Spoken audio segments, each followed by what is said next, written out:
Die Welt der Hochfinanz bewegt sich mit Lichtgeschwindigkeit. Billionen von Dollar fließen jede Sekunde um den Globus. Es ist das Nervensystem unserer modernen Wirtschaft. Wir vertrauen darauf, dass dieses System sicher ist, geschützt durch Regeln, Aufsichtsbehörden und die Integrität mächtiger Institutionen. Doch dieses Vertrauen wird immer wieder missbraucht. Denn die größten Finanzverbrechen sind nicht immer die, für die jemand ins Gefängnis geht.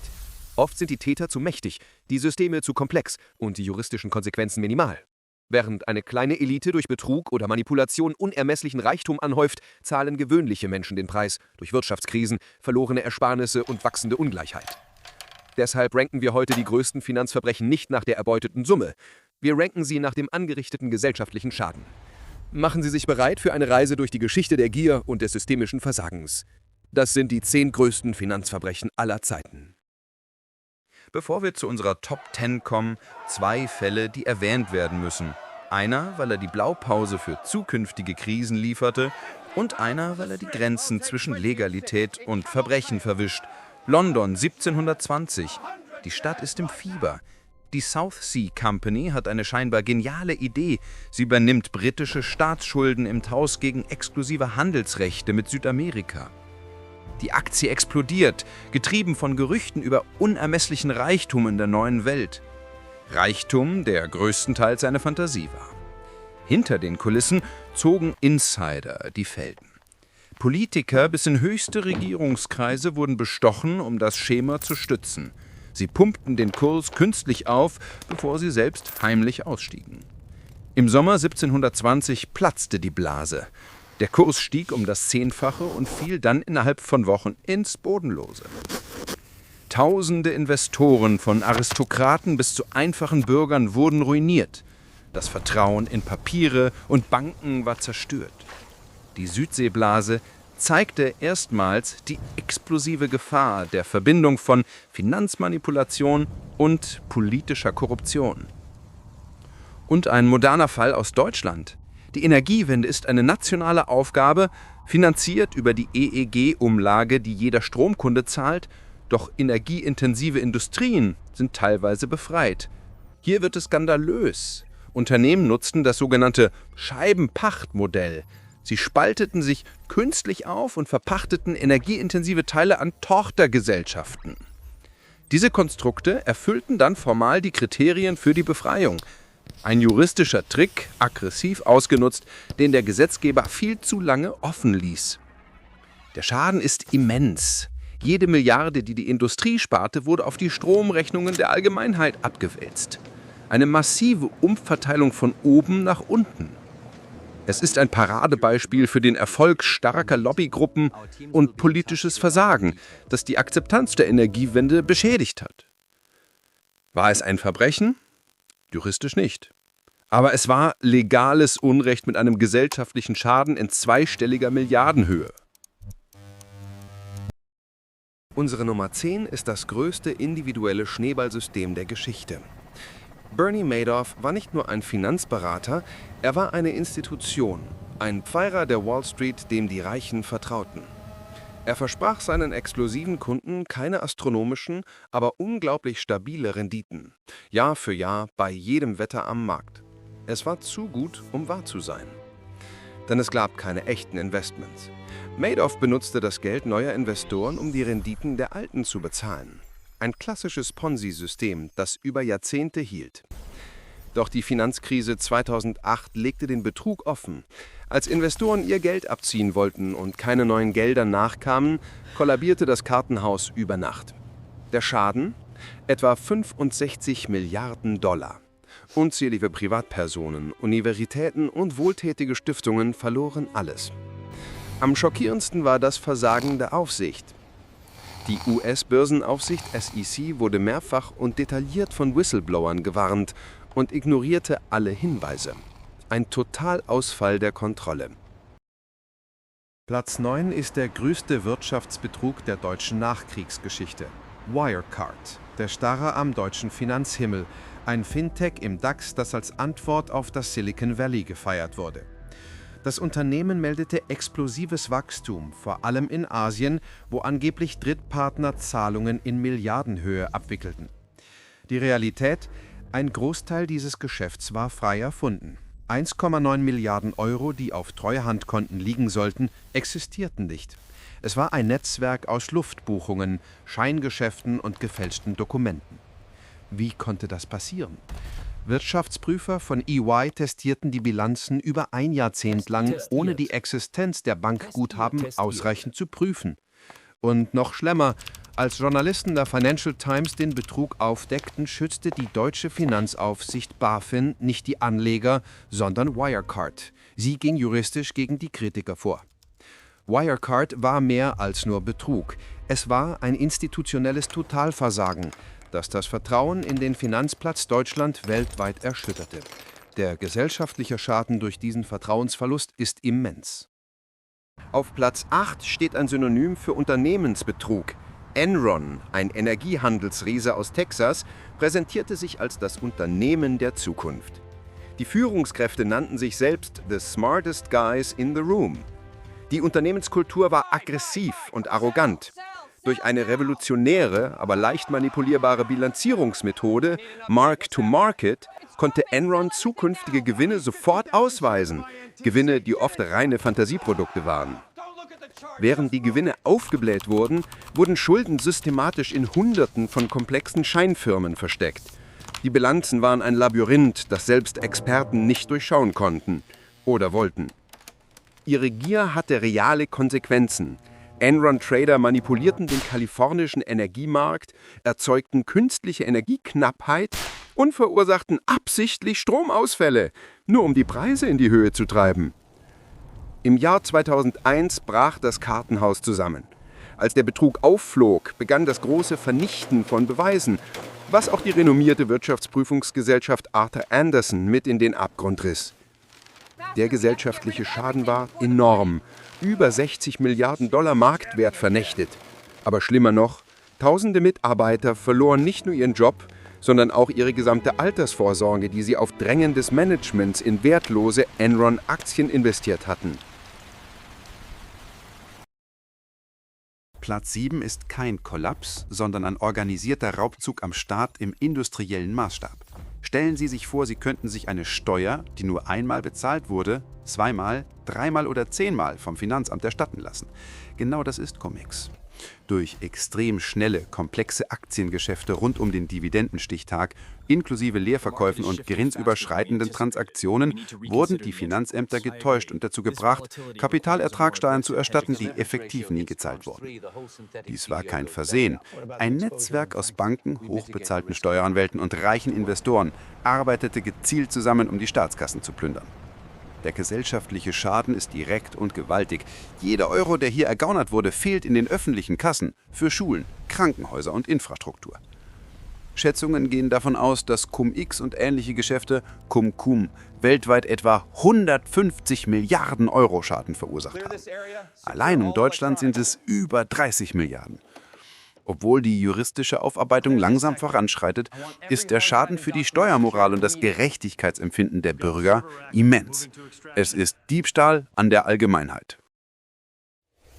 Platz 6 ist eine Lektion über die Gefahren unkontrollierter Deregulierung.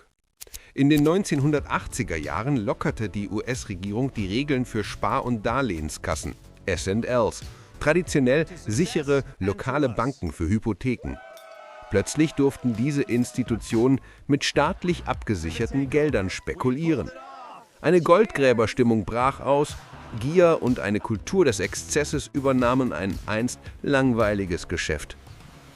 Anstatt in sichere Hypotheken zu investieren, flossen die Gelder in hochriskante Gewerbeimmobilienprojekte, Junk-Bonds und teilweise in den puren Luxus der Bankmanager. Betrug war weit verbreitet. Als die Immobilienblase platzte, fielen die Kartenhäuser zusammen. Die Sicherheiten waren wertlos. Die Kredite konnten nicht bedient werden. Die Krise dauerte Jahre und führte zum Zusammenbruch von über 1000 Spar- und Darlehenskassen, fast ein Drittel der gesamten Branche. Es war das größte Bankensterben seit der großen Depression.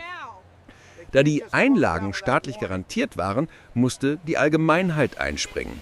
Der gesellschaftliche Schaden, ein Bailout, der den US-Steuerzahler über 124 Milliarden Dollar kostete. Eine astronomische Summe in damaligem Geldwert. Platz 5 zeigt, wie Finanzbetrug eine ganze Nation zerstören kann. Albanien in den 1990ern.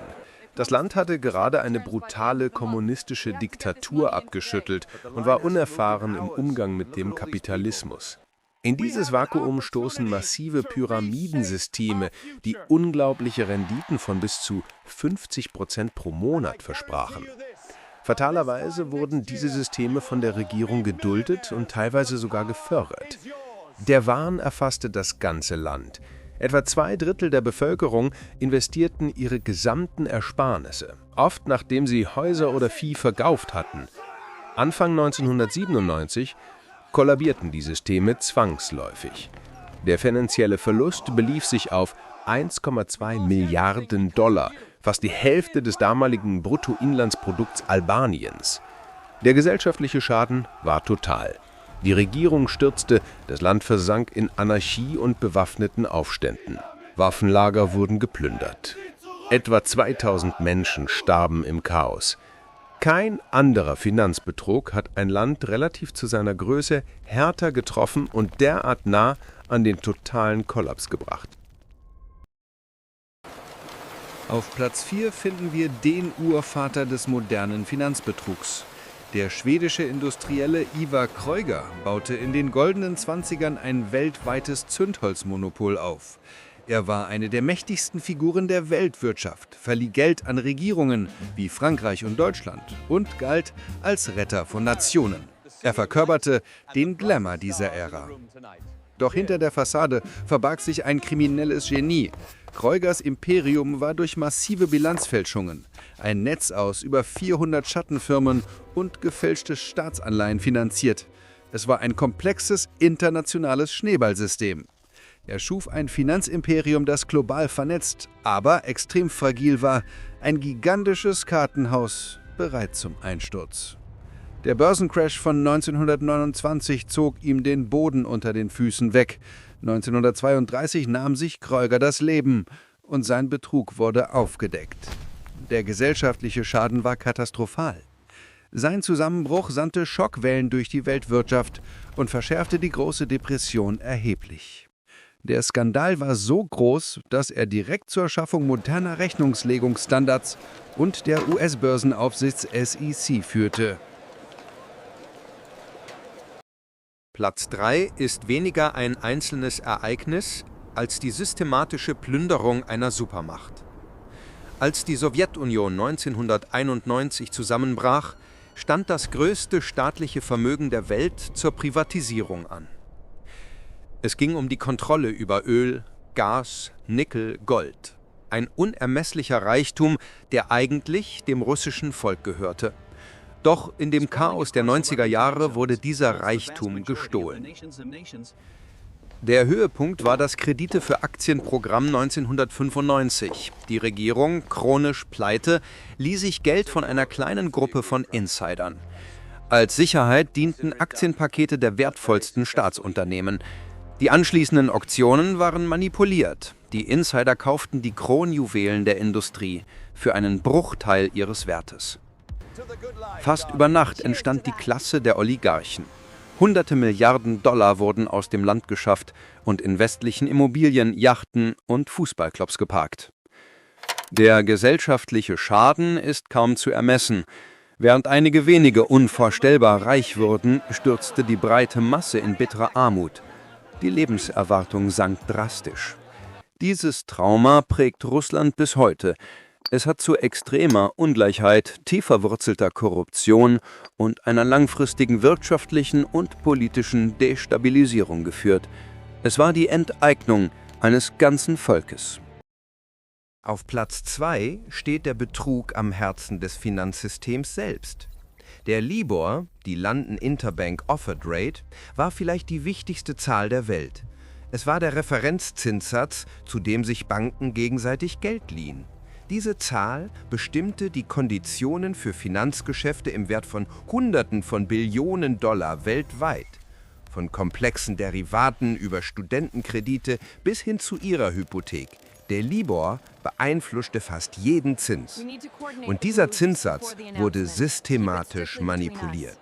Über Jahre hinweg sprachen sich Trader der weltgrößten Banken ab. Sie meldeten bewusst falsche Zinssätze, um ihre eigenen Handelsbücher profitabler zu machen. Sie manipulierten den globalen Finanzmarkt wie ein manipuliertes Casinospiel. Ein paar Basispunkte Veränderungen konnten Millionen an Gewinn bedeuten. Der direkte finanzielle Schaden ist fast unmöglich zu berechnen, aber jeder, der einen variabel verzinsten Kredit hatte, war potenziell betroffen. Städte und Kommunen wurden um Millionen betrogen. Doch der wahre gesellschaftliche Schaden war der fundamentale Verrat. Wenn der grundlegende Mechanismus des Marktes manipuliert wird, wem kann man dann noch trauen? Der Libor-Skandal zeigte, dass das System von innen heraus korrumpiert war. Und auf Platz 1 das folgenreichste Finanzverbrechen der modernen Geschichte. Es begann mit dem amerikanischen Traum vom Eigenheim, der durch leichtfertige Kreditvergabe und Gier in einen Albtraum verwandelt wurde. Banken vergaben massenhaft Hypotheken an Menschen, die sie sich eigentlich nicht leisten konnten, sogenannte Subprime-Kredite. Das Risiko wurde nicht getragen, sondern weiterverkauft. Diese Kredite wurden gebündelt, in undurchsichtige Wertpapiere verpackt und weltweit verkauft. Das Verbrechen bestand darin, dass Ratingagenturen diesen toxischen Produkten Bestnoten, AAA, verliehen. Sie wurden von den Banken bezahlt, die sie bewerten sollten. Viele Akteure wussten, wie gefährlich diese Papiere waren und verkauften sie trotzdem. Einige wetteten sogar intern gegen ihre eigenen Kunden. 2007 begannen die Hypotheken auszufallen. 2008 brach das System zusammen. Der Kollaps von Lehman Brothers löste eine globale Schockwelle aus und fror die Kreditmärkte weltweit ein. Der gesellschaftliche Schaden war unermesslich. Es war die größte Wirtschaftskrise seit 1929. Millionen verloren ihre Häuser, ihre Jobs und ihre Ersparnisse. Ganze Nationen, wie Griechenland, standen am Rande des Bankrotts. Die Krise hat politische Systeme destabilisiert und die Ungleichheit massiv verschärft. Die ultimative Ungerechtigkeit: die Verursacher wurden mit Billionen an Steuergeldern gerettet, während die Opfer die Konsequenzen trugen. Die Finanzkrise 2008 war kein Unfall. Es war das Ergebnis bewusster Täuschung und systemischer Korruption. Von der Plünderung Russlands über die Manipulation des Libor bis zur globalen Finanzkrise, diese Verbrechen haben unsere Welt geformt. Und obwohl die Methoden unterschiedlich waren, sind die Muster erschreckend ähnlich. Unkontrollierte Gier, bewusst geschaffene Komplexität, um Risiken zu verschleiern, und ein katastrophales Versagen der Aufsichtsbehörden. Das Finanzsystem bleibt ein komplexes globales Netzwerk, in dem systemische Risiken oft erst erkannt werden, wenn es zu spät ist. Die Geschichte zeigt, dass nach jeder Krise neue Regulierungen eingeführt werden. Doch mit der Zeit werden diese Regeln wieder aufgeweicht und neue Schlupflöcher werden gefunden. Der höchste Preis dieser Verbrechen ist nicht das Geld, es ist das Vertrauen in die Fairness und Integrität unserer Institutionen. Wachsamkeit bleibt unsere wichtigste Verteidigung. Was denkt ihr über dieses Ranking? Haben wir einen Fall vergessen? Schreibt es in die Kommentare. Wenn euch dieses Video gefallen hat, abonniert unseren Kanal für mehr tiefgehende Analysen. Danke fürs Zusehen.